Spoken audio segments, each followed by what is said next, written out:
ساری رات اعلان ہو رہا ہے کہ ایسا بندہ جو یہ چاہتا ہو کہ میں اس کی بخشش کر دوں تو اظہار تو کرے.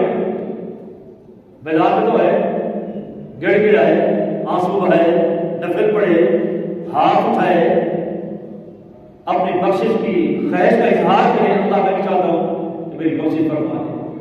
تو بڑی قیمتی رات ہے اپنے لیے، اپنے والدین محسنین کے لیے، اپنے بہن بھائی دنیا سے چلے گئے زندہ ہیں ان کے لیے، اپنے اقارب کے لیے، اپنے خاندان کے بڑے بزرگوں کے لیے، ماں باپ کے بڑے ہیں، ننیحال ہیں، ددیحال ہیں، ان کے بڑے چلے گئے، ان کے لیے بھی بخشش کا سوال کر. اللہ کی بخشش فرما. نام یاد ہے ایک ایک نام لے کر، اگر نام یاد ہو جتنے تک بھی نام یاد ہے، دادا پردادا، اس سے آگے ان کے رشتے دار، ان کے پھر دوست احباب، ان کے ملنے والے، والدہ، نانا، نانی، ان کا پھر آگے جتنے تک بھی نام یاد ہے نام لے. اگر نام نہ تو گیا جتنا بھی ان کا سلسلہ ہے، میرے دادا کا پورا خاندان، میرا نانا نانی ان کا پورا خاندان، اللہ ان کی بخشش فرما دے. وہ بھی خوش ہو جائیں گے. ہمارا کیا جائے گا جو جملے کہنے سے اللہ کے سامنے ہاتھ بنانے سے ہمارا کیا جائے گا؟ کون سا وقت لگے گا؟ کون سے محنت کرنی پڑے گی؟ ان کا کام کرتے گا وہ خوش ہو جائیں گے. یہ رات مانگنے کی ہے، یہ کھانے پینے کی رات نہیں ہے، مانگنے کی رات ہے. اس چکر میں ہر نہ پڑنا چاہیے. کھانے پینے کے چکر روٹی کا کھانا کھائیں، روزہ کا اہتمام سے روزہ رکھیں، رات جتنی ہو سکے عبادت کریں. ایسا بھی نہ ہو سر رات بات کرتے ہیں، عبادت کرتے ہیں، فجر کی نماز نہیں پڑھتے. ایک صاحب نماز نہیں پڑھی فجر کی، تو مجھے اطلاع ملی، میرے شاگرد تھا، میں نے پوچھا بھی نماز جو نماز نہیں پڑھی اس نے کیوں؟ بھی میں نے سر رات جاگتے رہے.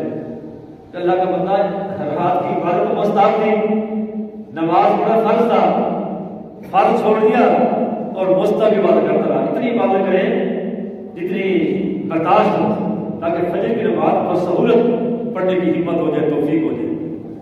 بزرگ فرماتے ہیں، اکابرین نے یہ بات فرمائی ہے، اگر اس رات کو عشاء کی نماز کو شخص جماعت سے پڑھ لے اور فجر کی نماز کی جماعت سے پڑھ لے، وہ بھی اللہ تعالیٰ کے یہاں عبادت کرنے والا شمار ہوگا.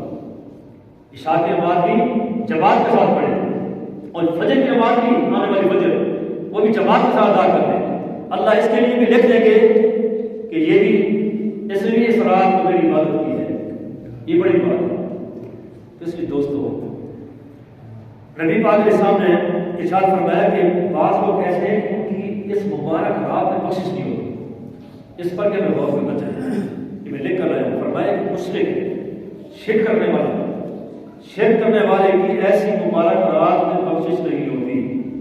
کہ میں نہیں کہہ رہا، یہ میں نقل کر دیا وہاں سے حدیث پاک میں کہ آپ کے نبی نے فرمایا صلی اللہ علیہ وسلم. کسی مولوی صاحب کی بات نہیں ہے کہ اس نے گھر پہ بنا لیا اور گھر لیا. نمبر ایک مشرک، اللہ کرے ہم سے کوئی مشرک نہ ہو. شرک کی جڑیں کاٹ دینی چاہیے. کسی قسم کا ذرہ برابر بھی ہمارے دل میں دماغ غیر نہ ہو. اللہ بس سب کرنے والی اللہ کی ذات ہے. نفع بھی اسی کے ہاتھ میں ہے، نقصان بھی اسی کے ہاتھ میں ہے. فائدے کو وہی دیتا ہے، نقصان بھی وہی سے آتے ہیں. عزت بھی اسی کے ہاتھ میں ہے اور ذلت بھی اسی کے ہاتھ میں ہے. سب کچھ اللہ کے اختیار میں. ان اللہ علی کل شیء قدیر. بس ہر چیز اللہ کے اختیار میں ہے. کوئی کسی کا کچھ نہیں بگاڑ سکتا. اگر اللہ نہ چاہے کوئی کسی کو بیمار نہیں کر سکتا، کوئی کسی کو ذلیل نہیں کر سکتا، کوئی کسی کو عزت نہیں دے سکتا، کوئی کسی کو خوشحال نہیں کر سکتا، کسی کو تنگ دست نہیں کر سکتا، کوئی کسی کے ساتھ کچھ بھی نہیں کر سکتا جب اللہ نہ چاہے. ما اصاب من مصیبت الا باذن اللہ. کوئی تکلیف، درد، دکھ، مصیبت کی قریب نہیں آ سکتی جب تک اللہ کی اجازت ہو. باذن اللہ، قرآن میں اللہ کا اذن نہ ہو تو مصیبت بھی نہیں آ سکتی. وہی پوچھ کر آتی ہے میں جاؤں، بخار بھی پوچھتا ہے میں جاؤں، سر درد بھی پوچھتا ہے. ذرہ سے ذرہ، معمولی سے معمولی دکھ، درد، تکلیف کی رب سے اجازت لے کر پھر ہمارے پاس آتی ہے. تو اللہ کی اللہ سے مانگے، اللہ کے مصیبتوں سے بچا، اللہ کے دکھوں سے بچا. جب مالک خوش ہو جائے گا ہماری دعا قبول ہو جائے گی. مصیبتوں کی مجال ہے، بخار کی مجال ہے، بیماری کی مجال ہے کہ ہمارے قریب ہے.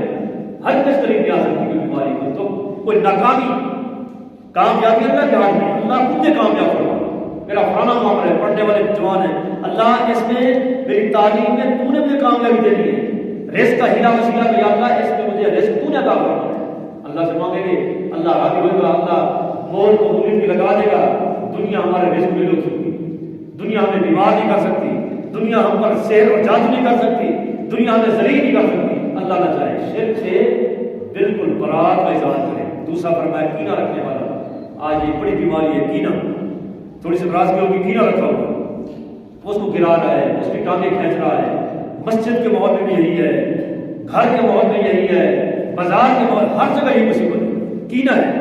ایسی مبارک رات میں بھی ایسے کینہ پرور بندے کی بخشش نہیں ہوتی۔ سینہ صاف ہونا چاہیے، کینہ ختم اور سینہ صاف۔ ہر بندے کے بارے میں، چاہے رشتے دار ہے، محلے دار ہے، نمازی ہے، کیا ہوا اگر کسی نے ہمیں تنگ کیا ہے، کسی نے تکلیف پہنچائی، کوئی بات نہیں، اللہ اس کا بھلا کرے، اللہ اس کا بھلا کرے، بس چھوڑ دو اس کو، دل صاف کر۔ کینہ پرور، نہ حق قتل کرنے والا، قطع رحمی کرنے والا، رشتے دار قطع رحمی کرتے، کوئی معاملہ ہو گیا تو تعلق ختم کر دے رشتے داروں کے ساتھ، ایسے بندے کی اس رات میں بخشش نہیں ہوتی۔ کوئی رشتے کا معاملہ ہوا، رشتہ نہیں دیا، ولیمے پر نہیں بلایا، اور کوئی ایسا معاملہ ہوا اس نے دعوت نہیں دی، تو اس میں اگر ہوگا جی بس ختم کر دیے سے آپ نے سمجھ کیا جب یہ اور مرضی ختم تھی گا، سبحان اللہ۔ اور مرضی ختم کیوں کہ صاحب نے ولیمے نہیں صدا، مرضی ختم ہو گئی، بڑی بات ہے مرضی ختم، پر ایک قطع رہ ہے، قطع رہنے کرنے والی پرسن نہیں ہوتی، تکبر کرنے والا، ٹکنے ڈھکے ہوئے، تکبر کرنے والا متکبر، سلوار تہبند پینٹ نیچے والا جو کپڑا ہوتا ہے یہ اس سے ڈھک کر چلتا ہے، پر میں اس کی بھی بخشش نہیں ہوتی۔ ماں باپ کا نافرمان، اللہ کے کوئی ماں باپ کا نافرمان نہ ہو، شراب پینے والا، ماں باپ کا نافرمان، اللہ کرے ان میں سے کوئی بھی برا عمل ہمارے طرف نہ ہو۔ اگر کسی میں ہے بڑی محبت سے، بڑے پیار سے، بڑے طریقے سے ہم ان کو سمجھائیں، یہ چیزیں صحیح نہیں ہیں، ورنہ ایسی عظیم آنے والی رات، عظیم معاملہ سے بخشش ہو جائے، بخشش جیسے عظیم عمل سے ہم نے گناہوں کی وجہ سے معلوم ہو جائے، بہت بڑی ایک ہماری معلومی ہوگی۔ اللہ تعالیٰ ہم سب کو